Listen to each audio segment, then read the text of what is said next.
Hello bachcho, let's start the question and the question says in which of the pairs of solutions is there no effect on the pH upon dilution? पहला option है 0.1 m NH3 and 0.1 m NH4 whole twice SO4.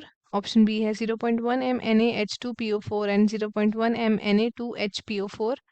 Option C है 0.1 m HCl and 0.01 m NaOH. Option D है 0.1 m KCl and 0.1 m HCl. So let us start with our key concept. So जो हमारा key concept होगा that would be buffer solutions. Buffer solutions. So buffer solutions क्या होते हैं? Buffer solutions do not change pH.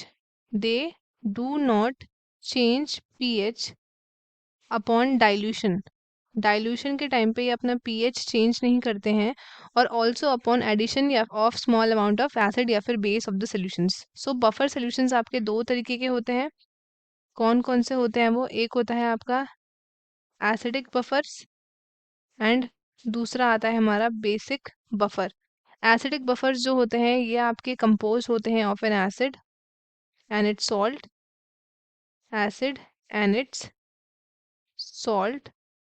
And basic buffers आपके compose होते हैं base and its salt से. Base and its salt. So अगर हम बारी बारी देखें तो सबसे पहला ऑप्शन अगर हम देखें यहाँ पे दिया है आपका 0.1 m NH3 and 0.1 m NH4 whole twice SO4. So जो अबव सोल्यूशन मिक्सचर है वो आपका क्या है? वो आपका एक बेसिक बफर सोल्यूशन है क्योंकि आपका जो NH3 है अमोनिया ये आपका बेस है और ये आपका NH4 होल ट्वाइस SO4 ये आपका अमोनियम सल्फेट है, ये आपका सॉल्ट है अमोनिया का. सो डेफिनेशन आपके बफर सोल्यूशन से जो हमने की कंसेप्ट में देखा है तब there will be no effect of dilution on pH for the solution mixture. So ये हमारा करेक्ट ऑप्शन होगा. अगर हम ऑप्शन नंबर 2 देखें, option number 2 that is 0.1 m NaH2PO4 and 0.1 m Na2HPO4.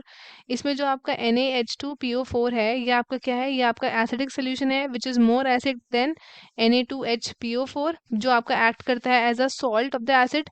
And acid and its salt उसको हम क्या बोलते थे? It is known as acidic buffer. So from the definition of buffer solutions जो हमने की कंसेप्ट में देखी there will be no effect of dilution on the pH of the given solution. So option B भी हमारा क्या होगा? Correct होगा. और ऑप्शन जो थर्ड है इसमें आपका क्या है? इसमें आपका जो आपका 0.1 m HCl है आपका क्या है? ये आपका एसिड हो गया एंड जो बेस है आपका NaOH. ये दोनों आपके बफर सॉल्यूशंस नहीं देते हैं.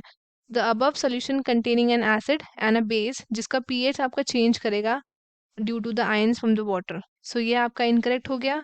एंड इसमें भी आपका 0.1 m KCl आपका सॉल्ट हो गया और एसिड हो गया आपका HCl. It will show changes in the pH upon addition of water due to increase concentration of hydrogen ions. So ये भी हमारा ऑप्शन नहीं है. सो देयरफॉर जो पेयर्स ऑफ सॉल्यूशंस है जिसमें आपके there will be no effect in the change of pH तो आपका होगा ऑप्शन नंबर ए एंड होगा आपका option number B. Students I hope आपको क्वेश्चन अच्छे से समझ आया है. All the best and thank you.